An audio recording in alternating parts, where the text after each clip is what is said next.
नमस्कार। वेब दुनिया के YouTube लाइव में आपका स्वागत है। इस वक्त की सबसे बड़ी खबर यह है कि भारतीय जनता पार्टी एनडीए के जो संयुक्त उम्मीदवार थे रामनाथ कोविंद, वो देश के अगले राष्ट्रपति होंगे। उनके और मीरा कुमार के बीच में राष्ट्रपति पद के लिए जो चुनाव हुआ था उसमें रामनाथ कोविंद भारी बहुमत से जीत गए हैं।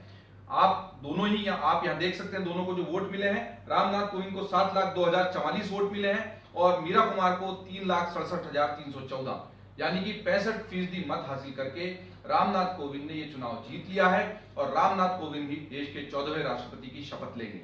ये एनडीए के लिए एक बड़ी जीत है क्योंकि एनडीए ने पहली बार अपने उम्मीदवार को राष्ट्रपति के पद पर पहुंचाया है। इसके पहले जब भी राष्ट्रपति के लिए कशमकश हुई है या चुनाव हुए हैं, कभी भी भारतीय जनता पार्टी का कोई उम्मीदवार राष्ट्रपति के पद तक नहीं पहुंच पाया है। एक बड़ा कार्ड जो इस चुनाव में खेला गया था वो दलित कार्ड था, लेकिन सामने से भी मीरा कुमार का नाम आने के बाद यह तय हो गया था कि इस बार भी कोई ना कोई दलित राष्ट्रपति होगा, यानी कि देश को दूसरा दलित चेहरा राष्ट्रपति के रूप में मिलेगा तो वो रामनाथ कोविंद होंगे।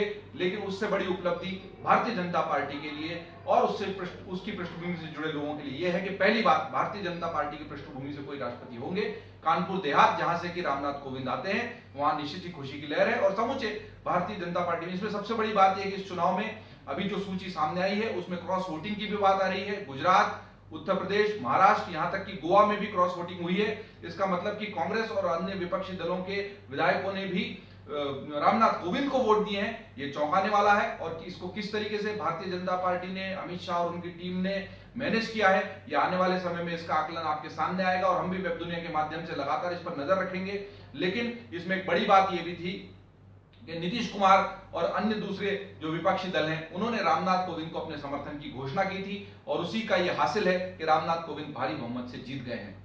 आज की दूसरी खबर वेब दुनिया के इस YouTube लाइव पर आपके लिए यह है कि डोकलाम का जो विवाद लगातार चीन के साथ बना हुआ है। भारत, भूटान और चीन के बीच में एक पठारी क्षेत्र है डोकलाम करके।